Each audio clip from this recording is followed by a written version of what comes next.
Pessoal, boa tarde. Eu sou Alexandre Mutran, sou gerente de comunicação regional da Globo. Sou professor da SPM também, na pós-graduação, tenho um curso de live marketing na SPM.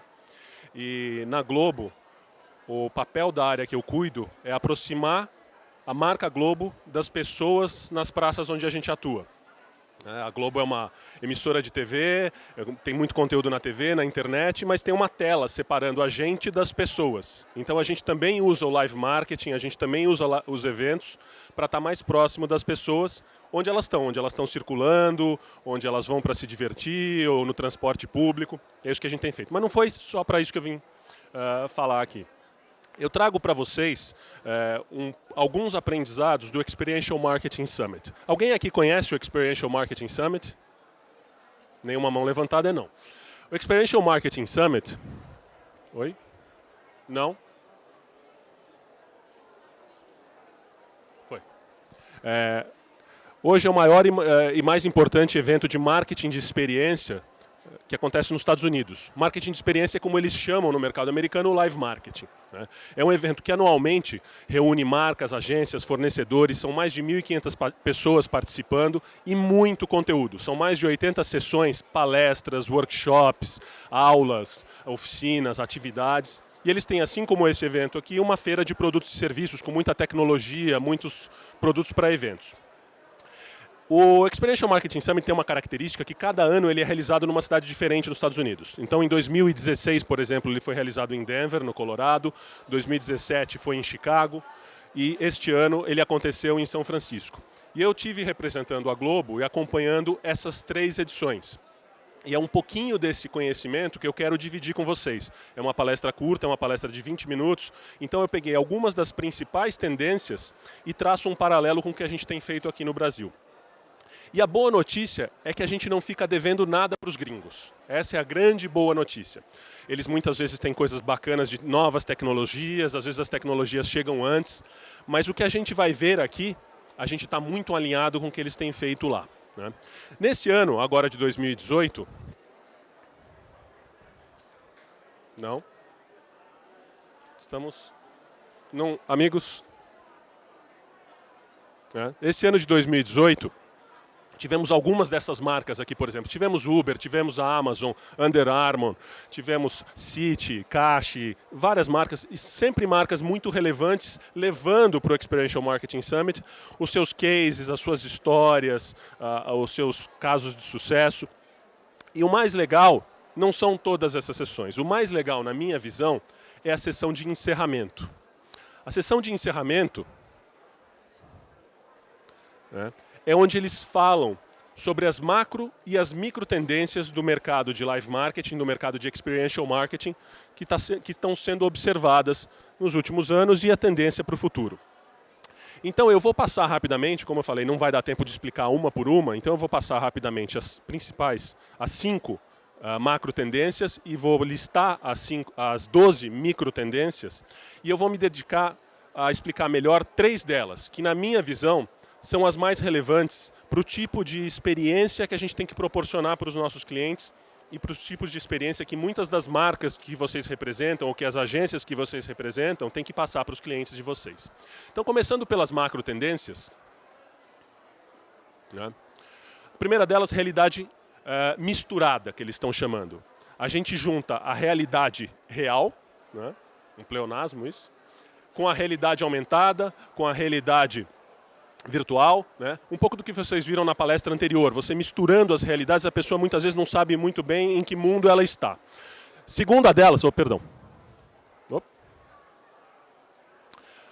a segunda delas, tudo passa a ser personalizado. As pessoas querem experiências únicas, então quanto mais a gente puder personalizar a experiência, melhor esse relacionamento da marca com a pessoa. E aí eles mostraram um case muito interessante, por exemplo, da Coca-Cola. A Coca-Cola fez aquela campanha mundial das latinhas com os nomes das pessoas, e eles mostraram um case em Israel, onde tinha mídia exterior que respondia por geolocalização e outras tecnologias ao nome das pessoas e mostrava o nome das pessoas ou a foto das pessoas nos billboards, nos cartazes espalhados pela cidade, entre outras experiências.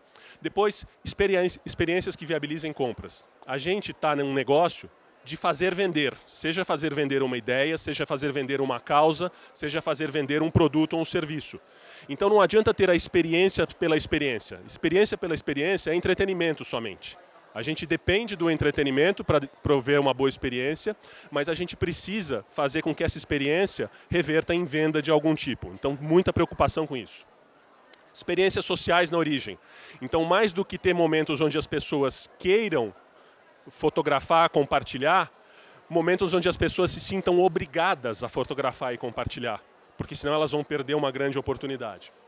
E muito uso de dados. Os dados cada vez sendo mais utilizados para gerar tudo isso aqui que a gente está vendo primeiro. E aí a gente passa para as micro tendências, que são 12. E eu vou ler elas todas aqui, explicar rapidamente, e vou me deter em 3 delas. Né? Experiências iniciadas pelo usuário. Então a gente começa a ver cada vez mais ativações, mais experiências, onde precise de uma participação do usuário para que ela comece, ou para que ela vá para uma próxima fase. Muito ligado à coisa da gamificação. Né? Fazer o bem, eu vou me dedicar a falar mais dela já já. Né? Fazer por merecer. Então você tem que, mais do que iniciar a experiência, você tem que dar alguma coisa em troca para que você possa fazer parte daquele momento, fazer parte daquela experiência. Né? As trocas de experiências, eles mostram um case muito bacana do SXSW, não sei quem daqui já foi, mas existe um stand de uma marca que troca brindes. Porque no SXSW você recebe muito brinde, às vezes é um brinde que não te interessa, então você leva o seu brinde, é quase como uma bolsa de valores. Você deixa o seu brinde e você ganha pontos que você pode trocar por outros brindes lá, e isso cria uma relação com a marca. Né? Falaram muito de vitrines e vending machines sendo usadas nas experiências das marcas hoje em dia. Né? Experiências adaptáveis, que é outro que eu vou falar já já. Os momentos de fazer, então a gente dá a oportunidade para as pessoas participarem, também vou falar dele. Design de superfícies a gente tem visto muito também, vimos aqui na palestra anterior, a gente tem visto, tem um stand aqui que mostra, então, desde piso de LED, projeções em superfícies não tradicionais, texturas em superfícies, isso tem sido muito usado. A festivalização das experiências, né? Então, palestras tradicionais que se tornam em festivais, quase que como festivais de música. Né? Isso cria um ambiente mais propício para as pessoas. Uma que eu traduzi aqui como esforço hercúleo. Você faz um esforço gigantesco para fazer uma ação muito rápida ou muito pequena, mas que gera uma repercussão muito grande. Né? E o contrário é o formiga atômica. Uma ação muito pequenininha e muito simples que detona uma série de outros eventos ou uma série de reverberações que são benéficas para a marca. E a coisa do B2B2C. A gente falar com as marcas, marcas falando com marcas, mas marcas falando com pessoas. Né? E volta um pouco quem assistiu a palestra da Carmela, o Age to Age, pessoas falando com pessoas, que é o que a gente faz em comunicação. Então eu quero destacar 3 dessas aqui e começando propositalmente fora de ordem com um vídeo que resume algumas. O áudio está bem?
What day is today?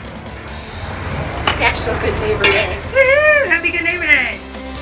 Então a State Farm, que é essa seguradora americana, ela há algum tempo está com uma campanha muito forte de mídia, TV, internet, rádio, etc., falando de fazer o bem, né? E eles fizeram esse Dia da Boa Vizinhança, nacionalmente em várias cidades dos Estados Unidos, milhares de pessoas envolvidas, para fazer o bem para o próximo.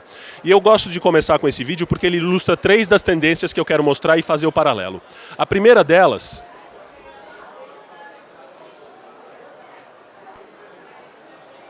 são os momentos de fazer. As pessoas, elas querem sair de simplesmente serem espectadoras das nossas experiências, das nossas atividades, e elas querem literalmente colocar a mão na massa. Esse vídeo não tem áudio, é de propósito.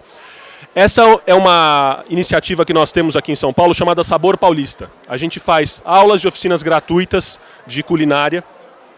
Então isso aqui, por exemplo, é na Festa do Imigrante, que inclusive acontece esse fim de semana. Quem estiver aqui em São Paulo e quiser visitar a Festa do Imigrante no Museu da Imigração, vai ver isso na prática. A gente cria uma tenda, convida os chefes que estão lá participando, mas as pessoas são protagonistas da ação. A ação só acontece porque elas estão preparando a comida, porque elas estão aprendendo e porque elas estão fazendo uma coisa muito importante que diferencia o live marketing das outras ferramentas de comunicação. Elas estão usando os 5 sentidos. O live marketing é a única disciplina da comunicação que consegue estimular os 5 sentidos. E esse tipo de ação faz isso. A pessoa sente os cheiros dos ingredientes, dos alimentos, ela sente os gostos, ela prepara. Então coloca a mão na massa, é muito bacana. A segunda tendência que eu quero destacar são as experiências adaptáveis. São experiências que você tem que criar de uma forma que elas possam ter as diferenças necessárias de locais e de públicos, dependendo para onde você vai e com quem você fala. Nos Estados Unidos, por exemplo, eles mostraram o caso da Uber. A Uber lançou um cartão de crédito e que o foco do cartão de crédito é devolver dinheiro em algumas experiências que você tem, principalmente em restaurantes. Então eles criaram um ônibus que era um restaurante dentro, né, com uma cozinha, um chefe, e esse ônibus rodava por Nova York, rodava por outras cidades, para falar com aquele público de Nova York, de outras cidades, com os principais clientes deles. Só que na hora que eles vão para outros locais, como por exemplo o SXSW, né, o público é diferente, a dinâmica da cidade é diferente, então o ônibus não pode rodar, o ônibus tem que tá ali parado. Está um pouco sofrido aqui. Vamos. E você cria um outro ambiente diferente. Aqui em São Paulo a gente tem feito isso com uma ação nossa chamada Arte na Rua. Talvez alguns de vocês conheçam. E a Arte na Rua nasceu há mais de 4 anos para trabalhar com artistas de rua e dar destaque para os artistas de rua. Mas a gente percebeu que isso não era suficiente, porque a gente estava caindo num erro de muitas marcas de ficar só na Avenida Paulista, ou só na Vila Madalena, ou só no centro de São Paulo, que são os pontos hypados. Só que o nosso público, assim como de muitas marcas de vocês, também estão nas periferias, também estão em outros bairros, em outras cidades da Grande São Paulo. Então a gente mudou o formato do Arte na Rua para poder levar atrações diferentes para locais diferentes e chegar a esses locais diferentes, né, para atender todo esse público que precisa falar com a gente. Eu vou mostrar um vídeo que ele é de 2015, que foi quando justamente ocorreu essa grande mudança no formato da iniciativa. Neste final de ano, a iniciativa Arte na Rua se inspirou na magia natalina para levar momentos de poesia, teatro e música para o cotidiano agitado de milhares de pessoas. Mais de 100 apresentações gratuitas de artistas de rua em estações de trem, metrô e terminais de ônibus da Grande São Paulo. Uma maneira especial de vivenciar a alegria do Natal em meio à arte e à cultura.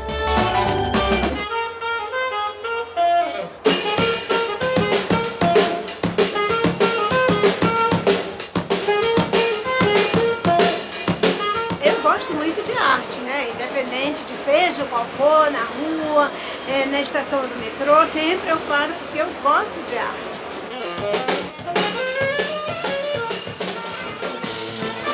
Fiquei maravilhada hoje, estava comentando com meus colegas. Bom seria se a gente trabalhasse ouvindo música todos os dias, né?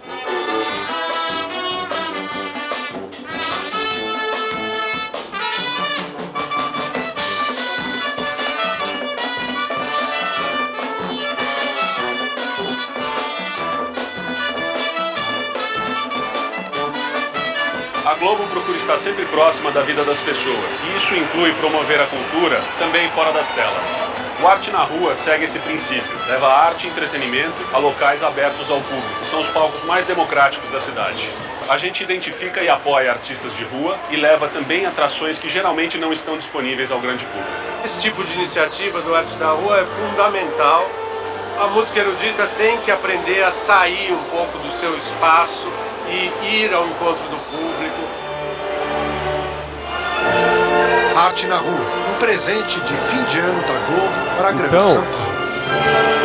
A hora que a gente faz mais de 100 apresentações num período de 20 dias em mais de 40 lugares diferentes, você tem que adaptar essa experiência. Primeiro, essa experiência precisa ser muito móvel, né? A cenografia tem que ser facilmente montável e desmontável, o som tem que ser fácil de levar, não pode ser uma grande estrutura. E você tem que trabalhar também com as atrações, porque tem atração que funciona em Osasco, mas não funciona em Itaquera. Tem atração que funciona em Franco da Rocha, mas não funciona tão bem no centro. Então tem todo esse trabalho de curadoria que faz da experiência uma experiência adaptável. E por último, e talvez a causa que eu mais goste, né? Carmela, estou vendo aqui, também gosta, e acredito que muitos de vocês gostam, é a tendência de cada vez mais fazer o bem. As marcas estão buscando causas que sejam relevantes para o mundo e para as pessoas, né? Tanto aqui quanto lá fora. Lá fora, um dos exemplos que eu quero trazer, esse vídeo aqui da Cliff, de Barras de Cereais. It's not called the okay outdoors, or even the pretty good outdoors. It's called the great outdoors for a reason.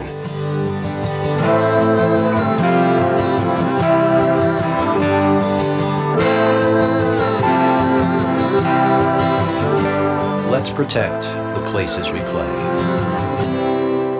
Essa marca, Cliff, faz barras de cereais e coisas voltadas para o esporte, para viver o mundo outdoor, para viver o ambiente. Então, nada mais natural do que eles adotarem como causa cuidar do meio ambiente. Então eles mostraram uma série de ações, né, de ativações de marca, sempre com esse tema. Que cuidado a gente faz com o meio ambiente? Desde numa ativação de um concerto de rock, você ter uma ação onde você estimula a doação e eles fazem uma doação igual a que você fez para determinada causa, seja limpar os lagos lá da região de Chicago, seja cuidar de um rio, seja cuidar de uma floresta, né?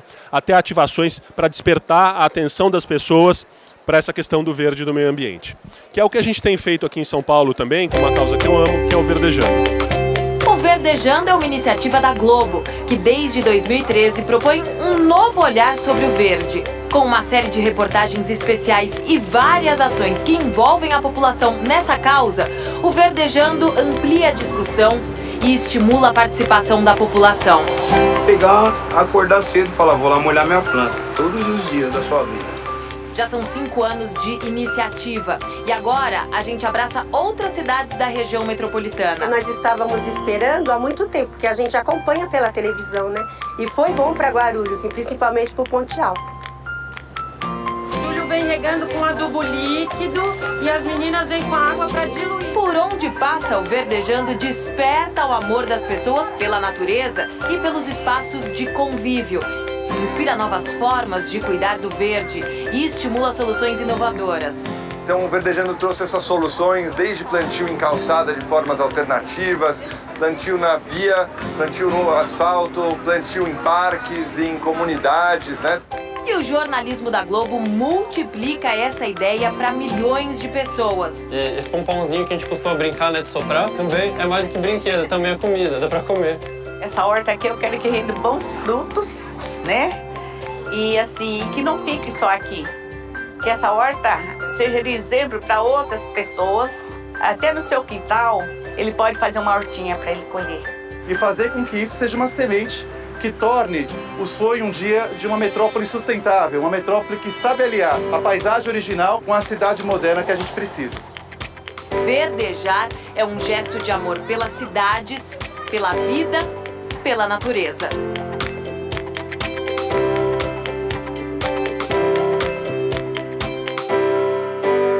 O Verdejando, ele não só tem essa preocupação de fazer o bem da causa do verde e do meio ambiente, que é tão importante para a cidade e para a gente, porque melhora a qualidade de vida, melhora a temperatura dos locais, a temperatura média, né? Melhora o ar para a gente respirar, mas tem a coisa do protagonismo também. E é isso que faz do Verdejando uma iniciativa de tanto sucesso há 5 anos.